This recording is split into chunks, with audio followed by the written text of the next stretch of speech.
Have you ever looked at a math problem and just felt like you're trying to read some kind of ancient secret code? Well, today, that's exactly what we're going to do. We are cracking the code on one of the most classic puzzles out there, the Venn diagram. And I promise we're going to turn all that confusion into total clarity.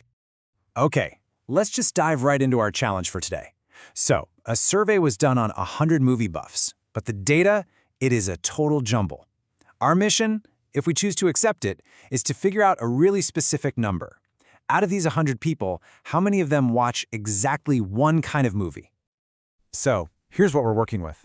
You can see the totals for action, comedy, and drama. But then you've got all these overlaps, people who watch two kinds of movies, and even some who watch all three. Just trying to figure this out by staring at the list is, well, it's a recipe for a headache. We need a better system. And that's where our tools come in. See, to solve a puzzle like this, you don't actually need to be some kind of math genius. Nope. You just need to learn a simple secret language and get your hands on a very special kind of map. Here's that secret language. I know, it might look a little intimidating at first, but let's just break it down real quick. That U-shaped symbol, that's union. Just think OR. It's everything combined. The one that looks like an upside-down U, that's intersection. That means and. It's the overlap. That little dash thing is the complement, which just means everything not in the set. And that N out front, cardinality. It's just a fancy way of saying the number of things. See, the code's not so bad. And here is our map, the good old Venn diagram. Those overlapping circles are going to let us see exactly where every single person from that survey fits. The real key, though, is understanding what each little piece of this map actually represents. First up, we've got the intersection. Remember the and symbol. It's this overlapping part, right in the middle. When you see A and B, you're only talking about the things that are in both circles at the exact same time. It's the common ground. And then you've got the union, the U shape. Now, this isn't just the overlap, this is everything. Anyone in circle A, or in circle B, or in both. It's the whole shebang. If it's inside any of the circles, it's part of the union. Simple as that. Okay, we've got our language, we've got our map, but now it's time for the part that changes everything. This is the secret weapon, the one single strategy that will let you crack these kinds of puzzles correctly every single time. We call it the inside-out strategy. And it's so simple. You don't start with the first number on the data list. No, you start at the very, very center of your map, where all three circles overlap. And from there, you work your way outwards, subtracting as you go. Trust me on this. This method is basically foolproof. All right, enough theory. We are armed and ready. We've got our map, we've got our secret strategy. Let's put them to work and finally crack this movie puzzle. Step 1. We start from the inside and work our way out. The data told us that exactly 5 people watch all 3 types of movies. So that number 5, it goes right there, smack dab in the center of our diagram. The first piece of the puzzle is officially in place. Okay, now for the next layer out, the spots where just 2 circles overlap. And listen up, because this is the most important part of the whole strategy, and it's where most people mess up.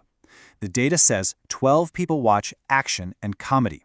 But we can't just write 12 in that section. Why? Because we've already counted 5 of them. We have to subtract. So let's do the math real quick for each of those overlaps. For action and comedy, it's 12 minus that 5 in the middle, which gives us 7. For comedy and drama, it's 10 minus 5, leaving us with 5. And for action and drama, it's 8 minus 5, which is 3. Perfect. Now those 3 sections are filled in correctly. We are so close. We're ready for the last sections inside the circles, the only regions. So let's start with action. To find the people who only watch action movies, we take the total number for action, which was 25, and we subtract all 3 of the other numbers we've already put inside that circle. And here are those calculations. For action only, we take 25 and subtract the 7, the 5, and the 3, leaving us with 10. For comedy only, it's 30 minus its 3 overlap numbers, which comes out to 13. And finally, for drama only, it's 40 minus its overlaps, giving us 27. And with that, our entire map is filled out. So now we can finally answer the question we started with. How many people watch exactly one type of movie? Well, we just add up those 3 only regions we just calculated. So 10 plus 13 plus 27 gives us our answer, 50. Puzzle solved. So we did it. We solved the puzzle. But here's the really important takeaway. This inside-out logic, it's not just some trick to pass a math test. This exact way of thinking, of sorting data into these clear sets and overlaps, is actually the fundamental logic that powers so much of our digital world. I mean, check this out. It's fascinating. When a data scientist at a big company needs to find customers who bought, say, both electronics and clothing, they run something called an inner join. That is exactly what we just did when we found the intersection. And when they want to target anyone who bought either of those products, they use a full outer join. It's the exact same logic as our union, just with a different name, and it's being used on these massive databases. Before we finish up, I really want to leave you with this one critical piece of advice. The number one most common mistake people make is that they forget to subtract. They see 12 people watch action and comedy, and they just pop a 12 in that overlap.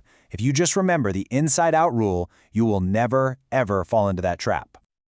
So, look at what we did. We went from a complete mess of data to a perfectly organized, easy-to-read map. And with this skill, you can answer all sorts of other questions. So here's one for you to think about. Using our finished diagram, what's the probability that a person we pick at random watches action movies, but not drama? You now have all the tools you need to figure that one out. Thanks for joining me. Thank you so much for watching! And for more helpful videos, math and science videos, don't forget to like this video and subscribe to our channel. See you soon!